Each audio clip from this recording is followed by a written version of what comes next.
She was among the great Edain of Beleriand. A daughter of a chieftain among men, she would be thrust into leadership, proving to be a woman of bravery, honor, and courage in times of great darkness. Today on Nerd of the Rings, we cover the complete travels of Haleth. Haleth is born in 341 of the First Age, the daughter of Haldad, leader of the second group of the Edain, the early men who would ally themselves with the elves against Morgoth. Nearly 30 years before Haleth's birth, this group, known as the Haladin, crossed the Blue Mountains and entered Beleriand. They would settle in Thargelion, a land controlled by the elf lord Caranthir, one of the sons of Feanor. Despite living in Caranthir's lands, the Haladin did not swear fealty to him, rather remaining free to rule themselves. It is here in Thargelion where Haleth is born. Morgoth's original purpose was to keep men and elves estranged from one another, and had even sought to corrupt the earliest men in the Far East. With men now starting to ally with the elves, Morgoth turns to his second option, to bring as much destruction to men as possible.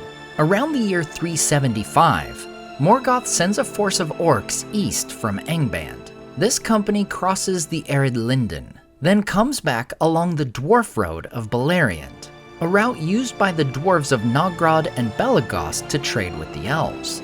This road allows the orcs to enter Caranthir's southern woods in secret, where they descend upon the Haladin. During this time, the Haladin did not live in a centralized location under a ruler, but rather in spread-out homesteads. Yet Haldad would gather all the brave men he could and retreat to the angle between the rivers Askar and Gelion. There they build a stockade, stretching river to river. They would lead all the women and children they could find behind the stockade, in an effort to protect them from the approaching orc force. Alongside her father and her twin brother Haldar, Haleth was valiant in the defense of their people. During the conflict, Haldad leads a sortie against the orcs and is slain. As his father is slain, Haldar rushes out to join the battle, seeking to save his father's body from the orcs' butchery. Instead, he would be hewn down beside his father. Their leader slain, the Haladin are without hope, and in desperation, some would even cast themselves into the rivers and were drowned. But Haleth was yet alive. She would take leadership of her people and for the next 7 days would lead them in holding out against the orcs, denying them victory. On the 7th day, the orcs made their final great assault, finally breaking through the stockade. But even as they did so, there came a sudden music of trumpets. Caranthir had brought a host of elves from the north. The elves descending upon the orcs, the foul force is driven into the rivers, and the battle of the Gelion Askar stockade is ended. Caranthir recognizes the valor of the Haladin, seeing them as great potential allies. He offers them a great honor, saying, "If you will remove and dwell for the north, there you shall have the friendship and protection of the Eldar, and free lands of your own." But Haleth was proud, and unwilling to be guided or ruled, and most of the Haladin were of like mood. Therefore she thanked Caranthir, but answered, "My mind is now set, Lord, to leave the shadow of the mountains and go west, whither others of our kin have gone." After turning down Caranthir's offer, the Haladin seek out all of their people they could find in the land. They also return to their burned homesteads, gathering what goods may remain, and officially taking Haleth as their chief, they are led to Estolad, where they would dwell for a time. From this moment on, these people were known to elves and men not as the Haladin, but as the people of Haleth. After a time, Haleth desires once again to move her people westward, and though most of her people were against this, they would follow their chief once more.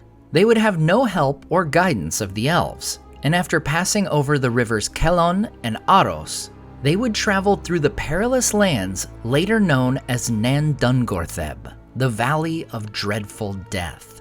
While at this time it is not as evil as in later days when Beren would travel there, it was still no road fit for mortal men. Yet Haleth would lead her people on this road, the only such people to be taken through these lands without hardship and loss. It is said that Haleth constrained them to go forward by the strength of her will. Finally, they cross the Brithiach and dwell once more in free homesteads. And while some would spread as far as the lands of Nargothrond, many loved the Lady Haleth and wished to go wherever she would and dwell under her rule. This group she would lead into the forest of Brethil.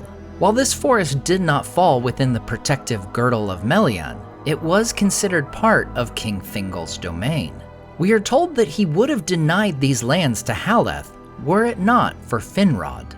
Galadriel's brother, hearing of all that had befallen the people of Haleth, persuaded the king to grant them these lands.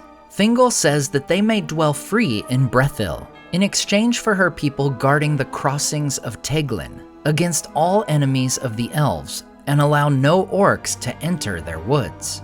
To this condition, Haleth gives a pointed response. "Where are Haldad my father and Haldad my brother?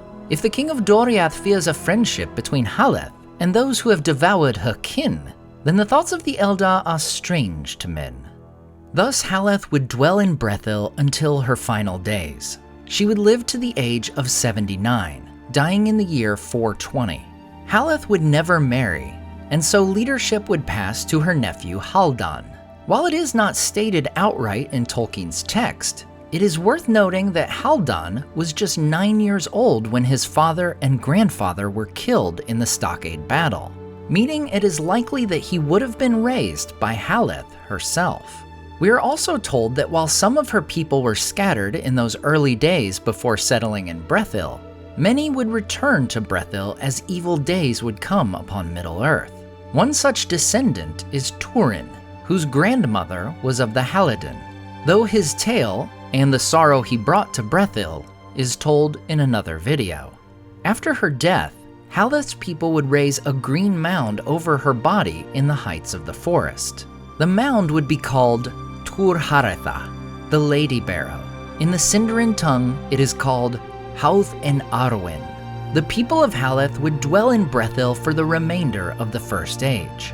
Haleth would long be remembered not only as the namesake of their house, but as one of the greatest women to ever fight the evils of Middle-earth.